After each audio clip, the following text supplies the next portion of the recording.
Welcome back to our coverage of OSU Football Media Days, and it's a true treat here. We've got the voice of the Cowboys, Dave Hunziker, and, I hadn't been thinking about it, but it's 11 years now. You're going into your 11th season of calling the Cowboys. Is that unbelievable to you? It's crazy. Time flies when you're winning, having fun. It has nothing to do with me. It has to do with the fact we're winning, and it's been fun. It's been a real treat, real privilege to be a part of this football program when it's re-identified itself. I mean, Right. it's just completely has a new identity, particularly when you think about where they are this year, starting number 8 in the coaches poll.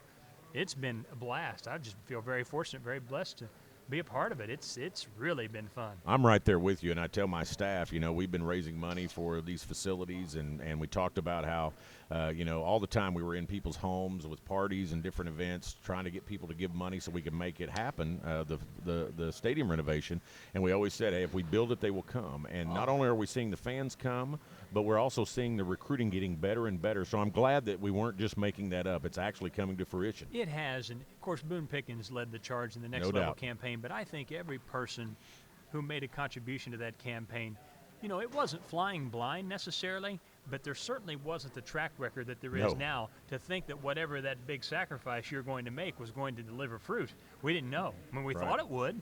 We felt pretty good about it, but we didn't know. And so it took a leap of faith on the part of our fans and donors to want to step up, and people probably give more money, in some cases may have given as much money to this cause as they have anything in their life. Yeah. And they stepped up in a huge way. And again, it started with Mr. Pickens, and of course it's great what that lead person can do, the energy that it creates.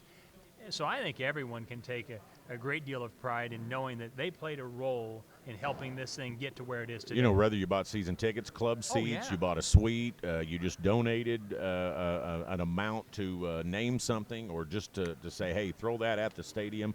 It was amazing. When Boone stepped up and gave the $20 million after being inspired by the Athletic Center, he gave the $20 million and said, that's great, let's do football now. And he originally thought with that gift, and then even more so with his amazing $165 million gift, that he thought that might stunt our growth and other people giving, but it really ended up inspiring people. It really did. And I don't want to get on my soapbox on this, but it's what I do. But, for 50 years, up until about 10 years ago, OSU had raised $9 million all time for facility improvements. Wow, Now I you didn't think know of that. Now you think of the hundreds of millions of dollars that have been raised, and that just tells you that the mindset has changed when it comes to our supporters. They know if they give, they're going to see things happen. But I think you also see that now with our football team, a mindset change. Well, and it's a culture change. And you think about it, you could make the argument probably convincingly that it started with Terry Don Phillips. No doubt. Wear the Wear orange. orange. The That's vision for the athletic center. The vision for starting the process of the football facility. And then you have to give Les Miles a lot of credit. You do. Not And so our much- fans have a hard time with that. I know they do. They still have an Alamo Bowl hangover, and I'll be honest with you, Les did a lot of good things here. There's no doubt about that, and he was not afraid of Oklahoma, and so we do owe Les a debt of gratitude, and we ought to just like him a little more than the Cowboy Nation. Well, here's what I would say. Seems to. And it's understandable why people are upset, because his exit was not pleasant by any stretch That's of the right. imagination. But when you want to reverse your thinking on that, and I think maybe even sometimes I get caught in like, boy, that didn't end very well. But think about what he did with the Sooners, and that is he looked them right in the mouth. Remember what he said in 03, even though the Cowboys lost the game, the which team is which comment. He was very much with Oklahoma, the bring it on. That's right. We're not scared mentality. And for years, even though we didn't mean to, I think the thought was in Norman that we needed to kiss their ring. Right. Les Miles, probably more than anybody, brought about the mindset of there's no more kissing rings. We're going to hit you in the mouth. Right. And while the outcomes necessarily haven't been there as much as Cowboy fans would like, that culture change impacted our fans. Those two wins in 01 and 02 really, I think, changed the mindset of our fans. Like, you know what? We are going to hit him in the mouth. And I think that's maybe the greatest gift that he left here is that mentality. Take on all comers. We're going to smack you in the mouth. We don't care who you are. We may come up short, but we're not scared, and we don't have an inferiority complex about ourselves. And I remember him telling me, we were at dinner shortly after I took the job. I said, what's the biggest challenge you face here? And he said, creating a winning mood. And he did it. Yeah. But the fans bought in. They did it too. Yeah, and I think you're seeing it with Coach Gundy now because he's embracing this ranking. And I think there's still a little bit of a mood change that needs to happen, because have we ever been able to embrace high expectations in our past? And probably you would look at it and say, not very often. That's for sure. But our fans need to get past that, because I see Coach Gundy saying, well, you just said, bring it on. Let's bring on these high expectations. We want people to think highly of us, and then we want to prove it. Well, and what's happening is that our culture is changing, and this really has occurred even in just the last 2 years. Instead of hoping that the Cowboys will win, expect to win. Right. I think about going in the convenience store to get my soda every day, and how the atmosphere is so different with this team and its expectations versus what it was 2 years ago. Then there was almost a childlike giddiness about it, and why not? Mm-hmm. Just an excitement about it, almost a giddiness, and that probably channeled through to several places. Now it's like, hey, you're darn right, we're ranked 8th in the country. We should be. Right. And it's like, we belong here. A little bit of a swagger. There's happiness about it. Of course, you're excited that your team has been recognized, but at the same time, it's like, well, dadgum, we earned it. So here we are, and so let's back it up. It's a lot different than it was 2 years ago. But one thing I was thinking about this today, Larry. Now I get on this. I don't want to get on a wild tangent here. Go for it. As history goes along, one thing I hope that happens is the 2009 team probably deserves a lot more credit than what it gets. Now, granted, the loss to Oklahoma, the loss in the bowl game were not what fans had in mind. The offense struggled in those games.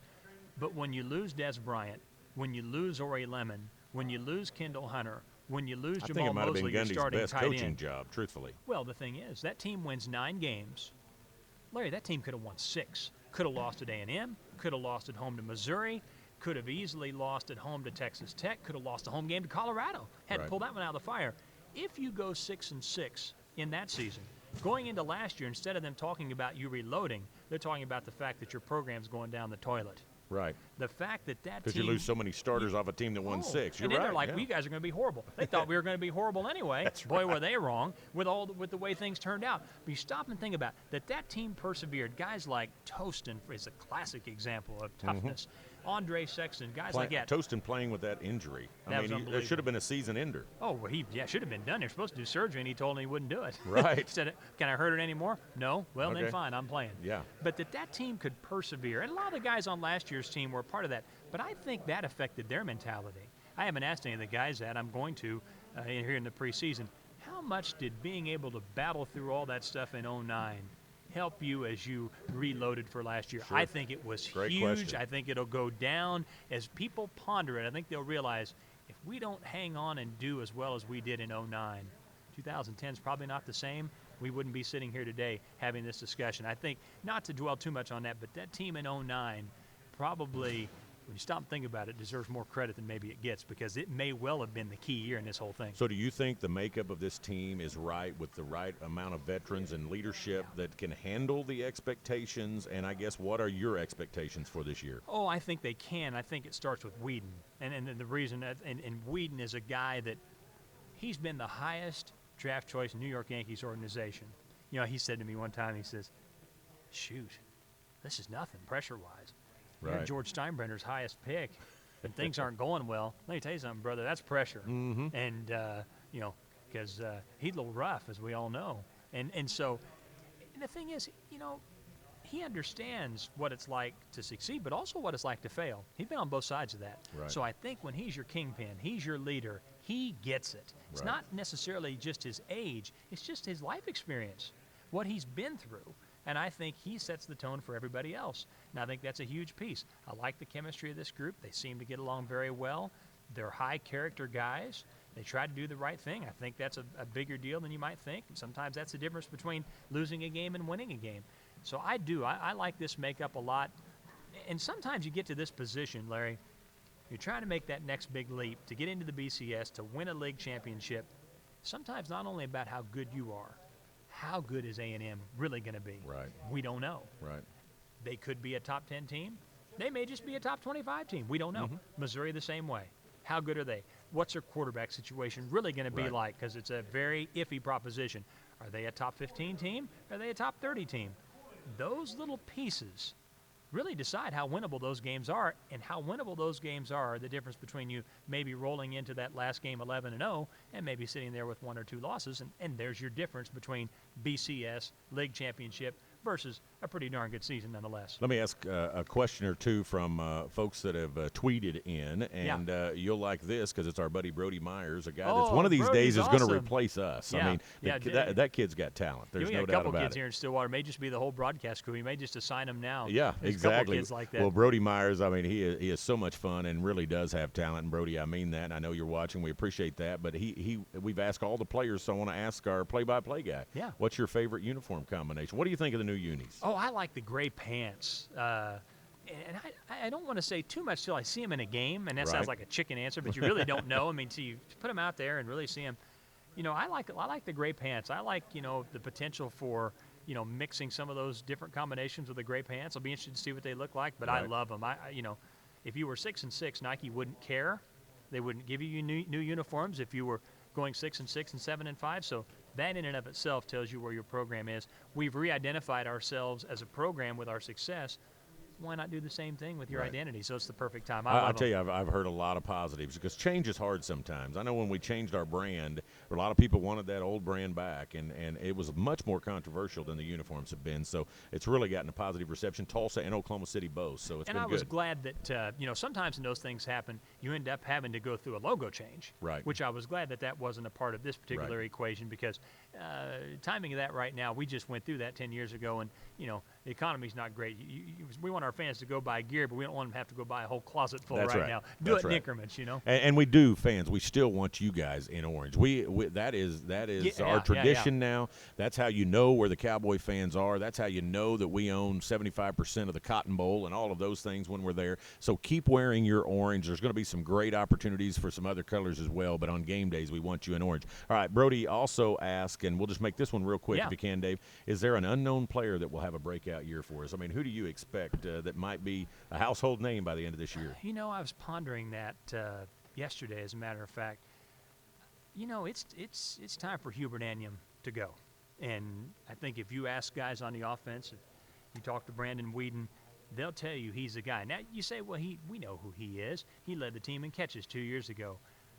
But, you know, I liked it. He's a senior, and he's got a lot of ability. He's one of the fastest guys on the team. You know, he's had some injury problems from time to time. It's his time. You know, there are other guys that have kind of just, you know, been, you know, okay guys, and in senior year, the classic example is Jacob Lacey. Sure. A guy who in his senior year just went off the chart, and he's been improving ever since. Now he's been great in the pros. That's right. So I think certainly he's the kind of guy that can step up. And, you know, which linebacker, you know, may not be a household name, but which linebacker steps up? You know, is it Levy? Is it Johnson? Does Catlin just come right in and make some kind of an impact? Joe Mitchell, you know, who in that mix becomes an impact guy? And then look out for one of those guys in the interior. I don't know if he'll be a household guy, but I sure like Christian Littlehead with his 60 pounds lighter look and the fact that he can deliver a punch. And that's an area of the football team that I was talking to Bill Young about this today, and he probably shared this as well. I think they feel considerably better about now than what they did, say, mid-spring.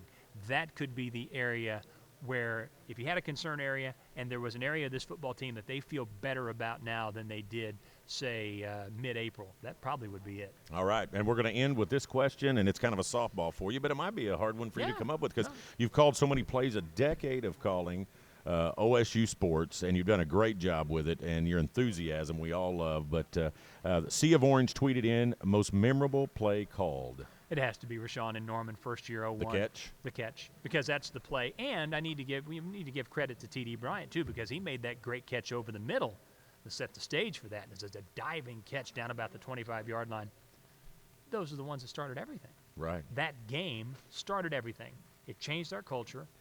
It made our donors who were ready to step up believe that this was something worth investing in. That game, and there was a number of plays in that game. Of course, Rashawn's the one that everyone remembers. T.D. Bryant, maybe not so much, but countless others. T.D. Bryant, just took it away from Roy Williams. That was an incredible play. Yeah. So, it was great. You know, the punting of Scott Elder in that game. That's right. He was booming him into the wind 50 yards. Luke Phillips made 2 52-yard field goals in gusty wind conditions. Right. You know, there's all kinds of plays. Of course, Josh Fields, a true freshman. I didn't understand then what that was like. I was naive. You know, it's like, oh, true freshman, no big deal. It's like, are you kidding me? Yeah. I mean, true freshman in this league, go down there and win a game like that? I mean, that, you know, and you can just run through a whole list of plays in that game. holding them to what was it, 1 yard rushing or 0 yards rushing in that game. They had Griffin, the tailback, who just did nothing.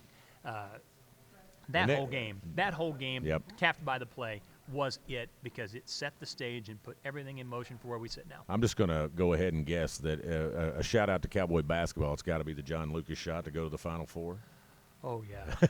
Oh, yeah. I mean, that was a good one as well, and a great call by you, and then the defensive stop. And we've had a lot of fun around here the last decade having you here. And a lot of us, love Bill Teagan's, obviously, but you were the right guy. That's nice to say that. You were the right guy to step in there in a very tough situation, and we just appreciate your enthusiasm and love of the Cowboys. It's great times now. It's enjoy them while. I mean, the thing is, so many people have suffered for a long time. They've been waiting for this. Oh, that's true. And that's true. We built a lot of character at Oklahoma State, especially when it came to football. So now it's time to enjoy it and win some ball games. Those Cowboys that have gone before us have a good seat in heaven. They have some special privileges to enjoy this because they didn't get to enjoy it to the full extent. So I'm a believer. You know what? They've got great seats. They've got their favorite food, whatever it might be, and they can't wait for this thing to get started. Something tells me if you were a season ticket holder through the lean years and you've gone on, that you did get a ticket upstairs. I would surely think so. All right. Well, Dave Hunziker, great job. Look forward to a fantastic year. Thanks for joining us. And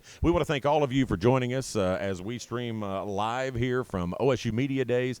I think it went really well. Hope you enjoyed it. Want to remind you, get your tickets. We set a goal to sell 50,000 season tickets. We've never come close, so I think 45,600 is our record. We are on record pace, so I know I'm probably preaching to the choir. If you don't have your tickets, get them. But if your neighbor doesn't, or your relatives, or somebody you went to school with, you need to get them in the stadium and help make a difference for these Cowboys. It's going to be a lot of fun. Wear your orange, and just thanks for loving the Pokes. We appreciate you. Go Pokes, and we'll see you next time.